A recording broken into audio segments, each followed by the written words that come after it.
Est-il préjudiciable d'être perçu comme un échec? La perspective que vous adoptez est essentielle. Le philosophe stoïcien Épictète a partagé des vues perspicaces sur la quête humaine universelle de la réussite.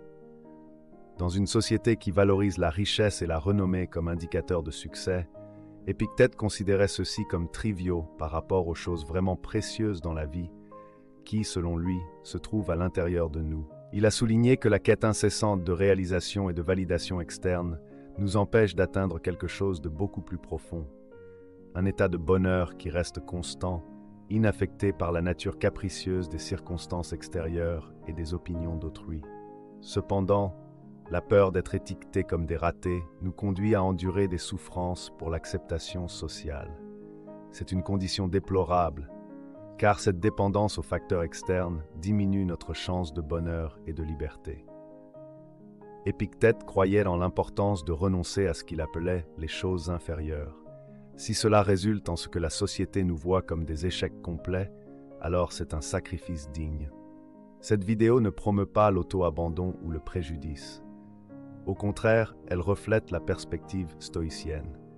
Elle approfondit les enseignements d'Épictète, offrant une vision alternative sur les priorités de la vie, la notion d'échec et pourquoi il n'est pas nécessairement négatif d'être perçu comme tel. Pour plus d'aperçus sur la sagesse stoïcienne, consultez le livre « Stoïcisme pour la paix intérieure » qui compile mes écrits sur le maintien de la sérénité et de la concentration. Un lien est disponible dans la description. Définissant le perdant. Qu'est-ce qui définit un perdant? Selon le dictionnaire Merriam-Webster, et je cite, « Un perdant est une personne qui est incompétente ou incapable de réussir. » Fin de la citation. Cependant, la compétence et le succès sont subjectifs. La compétence varie selon à qui vous demandez. De même, le succès est un terme relatif. Pour certains, diriger une petite entreprise comme un salon de coiffure représente un succès. Pour d'autres, le succès équivaut à voyager entre les planètes. Ces définitions évoluent avec les normes culturelles et sociales en constante mutation, influencées par divers facteurs tels que la culture et la religion. Par conséquent, l'idée d'être un perdant est ambiguë et reflète essentiellement la perception sociale. Dans les sociétés consuméristes et capitalistes contemporaines, cette idée est souvent liée à l'acquisition de biens extérieurs, notamment l'argent et la célébrité. Les gens ont différentes visions de ce qui les complète. Pour beaucoup, cela inclut un emploi bien rémunéré, un partenaire attirant, 2,3 enfants et une maison en banlieue. Pour d'autres, c'est un grand nombre de suiveurs sur les réseaux sociaux et une vie sociale animée comme preuve de leur attractivité. Ne pas s'aligner sur ces attentes sociales étiquette quelqu'un comme un perdant, incapable d'obtenir des choses largement désirées et donc sans succès. Malheureusement, être considéré comme un perdant comporte un double fardeau. Non seulement l'échec aux yeux des autres, mais aussi être la cible de moqueries pour cela. Mais à quel point ces attentes sociales sont-elles essentielles? Et est-ce vraiment une mauvaise chose d'être ridiculisé pour ne pas les avoir satisfaites? C'est ici que la perspective d'Épictète devient pertinente pour suivre des objectifs surévalués. Qu'est-ce qui motive nos désirs? Pourquoi sommes-nous attirés par la richesse matérielle, les richesses extrêmes ou la célébrité sur les réseaux sociaux? C'est leur promesse implicite de bonheur. Nous rêvons d'être adorés par beaucoup, de boire des cocktails sur une plage, de jouir de l'admiration sur les réseaux sociaux. Initialement, cela peut sembler satisfaisant, mais nous revenons rapidement à notre état initial de bonheur, désormais lié à des coûts plus élevés. Épictète ne valorisait pas ses possessions extérieures. Il les voyait comme fragiles, asservissantes et de manière cruciale hors de notre contrôle. Chercher la richesse et la célébrité signifie poursuivre l'éphémère, courir après ce qui peut disparaître rapidement. Cette quête a un prix élevé, un sacrifice que beaucoup sont prêts à faire, mais au détriment de bien plus. Épictète a utilisé l'exemple de quelqu'un qui aspire à gagner aux Jeux Olympiques, encore une ambition respectée de nos jours. Cependant, il encourageait à réfléchir sur les sacrifices impliqués et leurs bénéfices globaux dans nos vies. Il faut adhérer à des réglementations strictes, suivre des régimes rigoureux, éviter les indulgences et s'exercer régulièrement, indépendamment des préférences personnelles, dans diverses conditions climatiques. On s'attend à ce que l'on s'abstienne de certains plaisirs, comme de l'eau froide ou même du vin. En essence, vous vous remettez à votre entraîneur comme si c'était un professionnel médical. Cependant, en compétition, vous risquez des blessures physiques, endurez la défaite et faites face à l'humiliation potentielle. Un tel sacrifice en vaut-il la peine? Marc Aurèle a remis en question la valeur de supporter des difficultés pour de simples applaudissements éphémères. L'admiration publique est notoirement éphémère, se transformant rapidement en mépris. Épictète a observé que les quêtes extérieures sont peu fiables. Il préconisait de se concentrer sur ce qui est sous notre contrôle, des vertus telles que la paix intérieure, la satisfaction, la conduite éthique, la sérénité et l'autodiscipline. Tout le reste, suggérait-il, est secondaire. Épictète a souligné la distinction entre nos perceptions et la réalité. Par exemple, il a noté que bien que nous considérions nos familles comme exceptionnellement précieuses, elles sont objectivement des êtres humains ordinaires. C'est notre perception qui leur confère une spécialité, pas leur nature inhérente. Ce principe s'applique universellement. La désirabilité d'une quête provient souvent plus de la perception que de la valeur intrinsèque de l'objet. Nos désirs sont souvent façonnés par les tendances sociales, nous amenant à convoiter ou à rejeter ce que les autres font. Épictète priorisait le bonheur intérieur et la liberté, suggérant que si la poursuite de ces derniers signifie être étiqueté comme un perdant selon les normes sociales, alors c'est une étiquette qui vaut la peine d'être acceptée.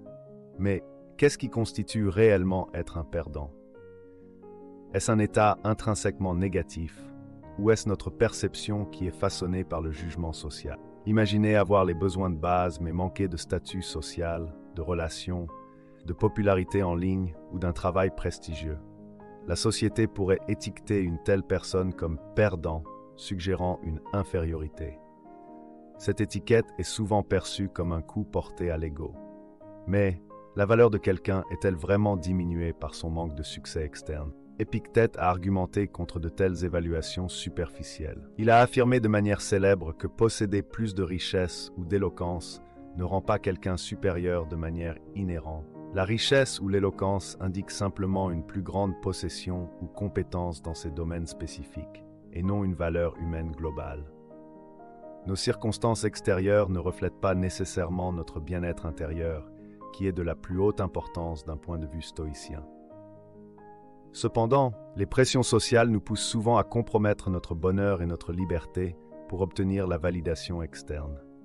Ainsi, être un perdant n'est pas intrinsèquement négatif. Ce qui compte, c'est notre interprétation.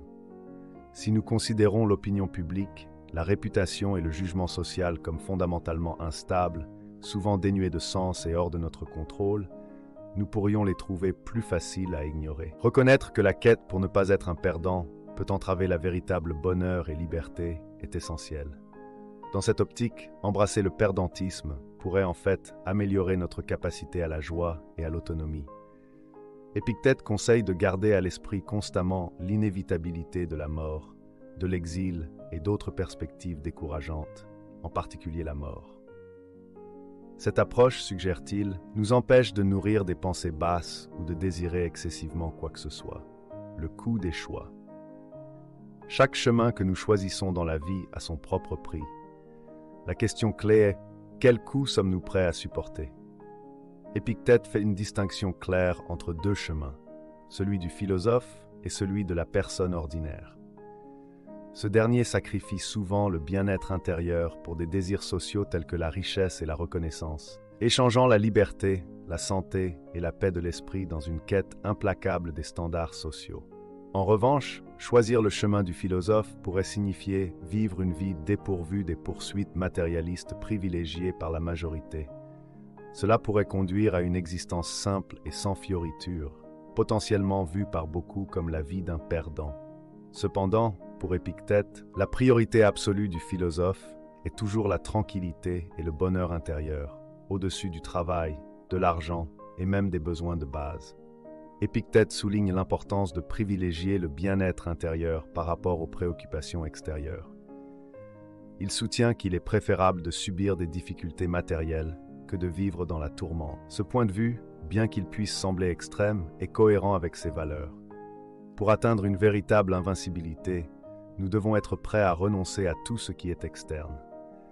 S'accrocher même à la moindre chose extérieure donne un contrôle sur notre état mental. Choisir d'abandonner ces quêtes extérieures est difficile, souvent peu récompensé, et même résister. Épictète met en garde contre les difficultés rencontrées sur ce chemin. Inconfort, travail, isolement, mépris, moquerie et reconnaissance minimale. Nous devrions considérer attentivement ces sacrifices par rapport à la paix, la liberté et la tranquillité que nous recherchons. Si nous ne sommes pas prêts à faire ces sacrifices, alors la philosophie telle qu'il l'enseigne n'est pas pour nous.